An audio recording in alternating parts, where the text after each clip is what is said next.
Hi hello ನಮಸ್ಕಾರ ಎಲ್ರಿಗೂ welcome back to Pallavi's vlog. ಇವತ್ತಿನ ವಿಡಿಯೋದಲ್ಲಿ ಸಿಂಪಲ್ಲಾಗಿ ಕ್ಯಾಪ್ಸಿಕಮ್ ರೈಸ್ನ ಹೇಗೆ ಮಾಡೋದು ಅಂತ ಬನ್ನಿ ನೋಡೋಣ. ಮೊದಲನೇದಾಗಿ ನಾನಿಲ್ಲಿ ಒಂದು ಬಾಣಲಿ ಇಟ್ಕೊಂಡು ಅದಕ್ಕೆ ಸ್ವಲ್ಪ ಆಯಿಲ್ ಹಾಕ್ಕೊಂಡು ಕಡಲೆಬೇಳೆ, ಗೋಡಂಬಿ, ಜೀರಿಗೆ, ಸಾಸಿವೆ ಮತ್ತು ಉದ್ದಿನಬೇಳೆನ ಸೇರಿಸ್ಕೊಂಡು ಫ್ರೈ ಮಾಡ್ಕೋತಾ ಇದ್ದೀನಿ. ಈಗ ಕಟ್ ಮಾಡಿ ಇಟ್ಕೊಂಡಿರೋಂಥ ಈರುಳ್ಳಿನ ಸೇರಿಸ್ಕೊಂಡು ಮತ್ತು ಸ್ವಲ್ಪ ಕರಿಬೇವು ಮತ್ತು ಒಂದೆರಡು ಹಸಿಮೆಣ್ಸಿನ್ಕಾಯಿನ ಸೇರಿಸ್ಕೋತಾ ಇದ್ದೀನಿ. ಸೇರಿಸ್ಕೊಂಡು ಅದನ್ನು ಚೆನ್ನಾಗಿ ಫ್ರೈ ಮಾಡ್ಕೋತಾ ಇದ್ದೀನಿ.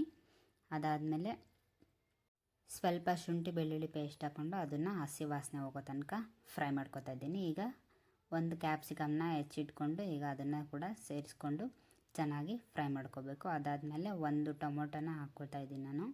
ಹಾಕ್ಕೊಂಡು ಅದನ್ನು ಕೂಡ ಚೆನ್ನಾಗಿ ಫ್ರೈ ಮಾಡ್ಕೋಬೇಕು.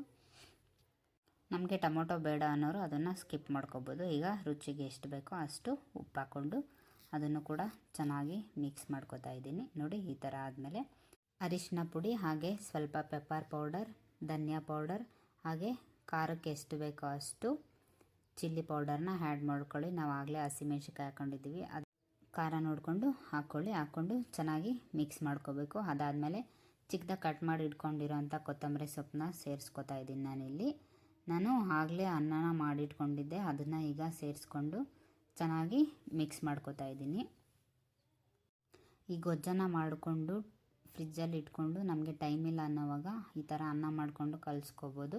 ಗೊಜ್ಜು ಯಾವುದೇ ರೀತಿ ಹಾಳಾಗೋದಿಲ್ಲ, ಚೆನ್ನಾಗಿರುತ್ತೆ. ಇದೇ ರೀತಿ ಸಿಂಪಲ್ ಆ್ಯಂಡ್ ಈಸಿಯಾಗಿರೋಂಥ ರೆಸಿಪೀಸ್ ಬೇಕು ಅಂದರೆ ನನ್ನ ಚಾನಲ್ನ ಸಬ್ಸ್ಕ್ರೈಬ್ ಮಾಡಿ, ಲೈಕ್ ಮಾಡಿ, ಶೇರ್ ಮಾಡಿ, ಹಾಗೆ ಪಕ್ಕದಲ್ಲಿರೋ ಬೆಲ್ಲೈಕನ್ನ ಕ್ಲಿಕ್ ಮಾಡಿ.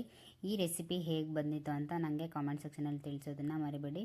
ವಿಡಿಯೋ ನೋಡೋದಕ್ಕಾಗಿ ಧನ್ಯವಾದಗಳು. ಸಿಗ್ತೀನಿ ಮುಂದಿನ ವಿಡಿಯೋದಲ್ಲಿ.